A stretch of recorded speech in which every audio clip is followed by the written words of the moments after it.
think the reason we have new laws is because things change in our society, and healthcare, and particularly how people die, really is a lot different now than it used to be a couple generations ago. And so I would encourage people to keep an open mind about why we need different tools, and to remember that for everybody, and that means for any patient, any pharmacist, or any doctor, this law is completely voluntary. Nobody has to participate. So if you have any reason why you don't think it's a good idea, or you're morally or ethically opposed, you simply don't have to participate. And so that's a really important factor for people that may have a difference of opinion. Do you support death with dignity? Yes. What is death with dignity?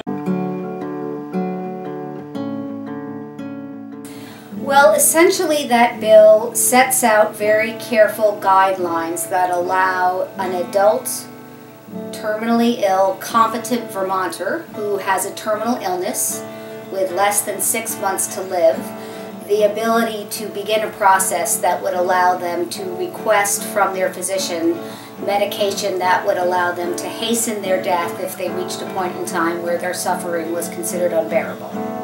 I think that in some cases it could be necessary, but I think that it shouldn't be taken lightly, I guess.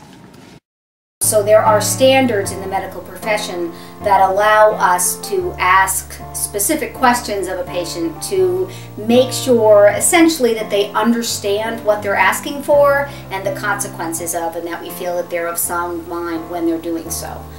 This issue is important because I have always been a strong advocate of patient control in all areas of the medical field. The face of medicine is very different now than it was 50 or 60 years ago. And I believe we're at a point where we need to follow the hospice mantra, which says listen to the patient. And I believe in listening to the patient and empowering the patient and their right to make decisions for themselves at such a vital time in their life.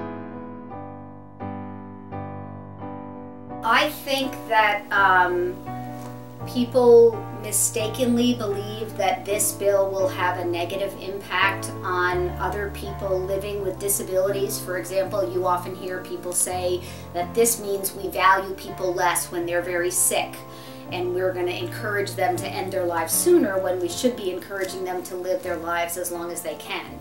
And I think that's a misperception, because everybody that I know wants to live as long as possible. Mm-hmm. And in the final weeks and months of your life, having to live with a series of losses, say you can no longer drive, then you can no longer walk, then you need help going to the bathroom, then you can't feed yourself.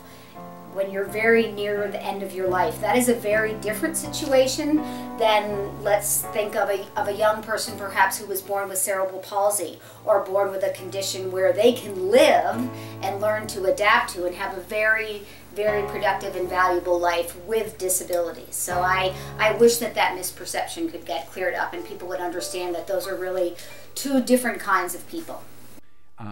This legislation is based, I think, on firm grounds, and I think there's an indication in that they create such a narrow scenario.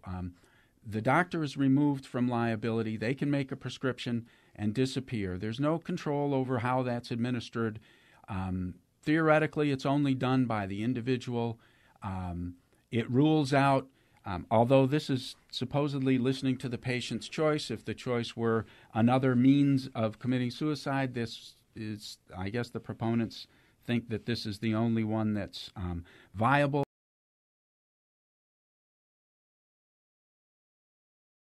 A doctor has to let you know that you have a terminal illness, and that means an illness that's going to eventually end your life, and that terminal illness has progressed to the point that your life is likely to end within 6 months.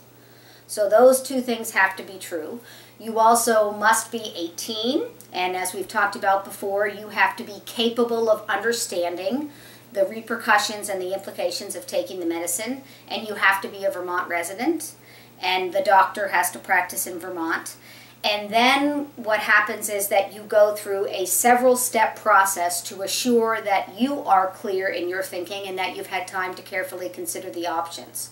So a doctor has to inform you of all possible choices, which includes things like, would you like to have another round of chemotherapy if you have cancer? Would you like to go for a second opinion? Would you like to enroll in hospice? Would you like to see a pain expert or somebody to help you manage your symptoms? And then the patient makes a formal oral request. So they say to the doctor, I would like to begin the process of using Act 39 to consider hastening my death. And then they have to make another request 2 weeks later to the doctor.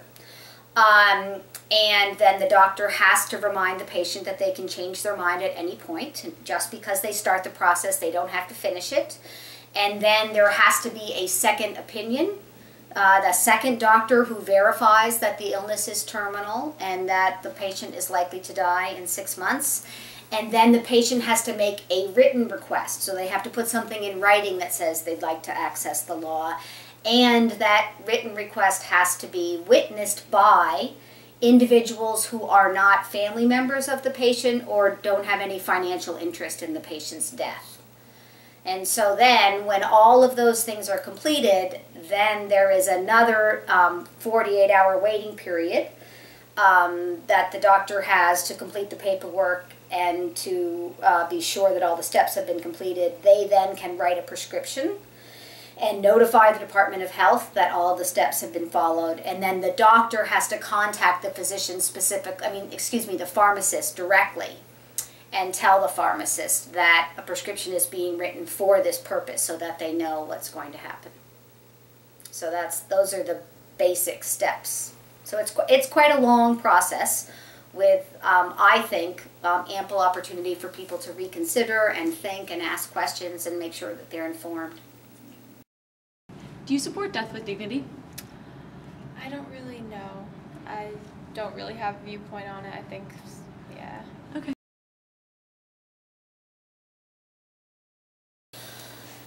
I think, in essence, I support the bill because I've always been an advocate for patients, and I believe that patients deserve information and they deserve the best possible care, but they also deserve to make some of these very, very private and personal decisions on their own. So I don't think it's something that I, as a doctor, should be deciding. I think that I have the ability to educate people about all of the ways in which we can help them deal with advanced illness and try to be as comfortable as possible and do as much as they want to do. But in the end, if a person who we know is going to die soon decides that they're ready to die, then I really believe that they should be allowed to make that decision.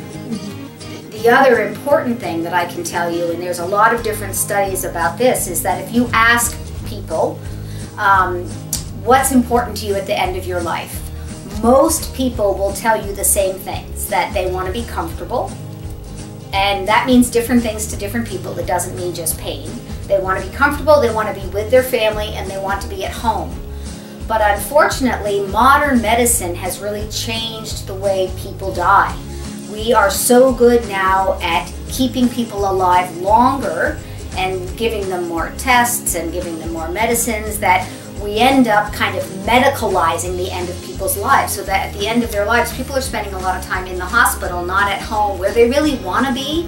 But patients don't always understand that. They just know they need help, and they still feel like going to the hospital is where you get help. And I think that for some people who are facing a lingering death and who really want those things, to be comfortable, to have their family with them, and to be at home, that sometimes Act 39 and a hastened death may be the only chance that people have in order to accomplish their end-of-life wishes. Today you would be 97 if you had lived, and we would all be miserable, you and your children, driving from clinic to clinic, an ancient, fearful hypochondriac and his fretful son and daughter, asking directions, trying to read the complicated fading map of cures. But with your dignity intact, you have been gone for 20 years, and I am glad for all of us. Although I miss you every day, the heartbeat under your necktie, the hand cupped on the back of my neck, Old Spice in the air, your voice delighted with stories. On this day each year, you love to relate that at the moment of your birth, your mother glanced out the window and saw lilacs in bloom. Well, today, lilacs are blooming in side yards all over Iowa, still welcoming you.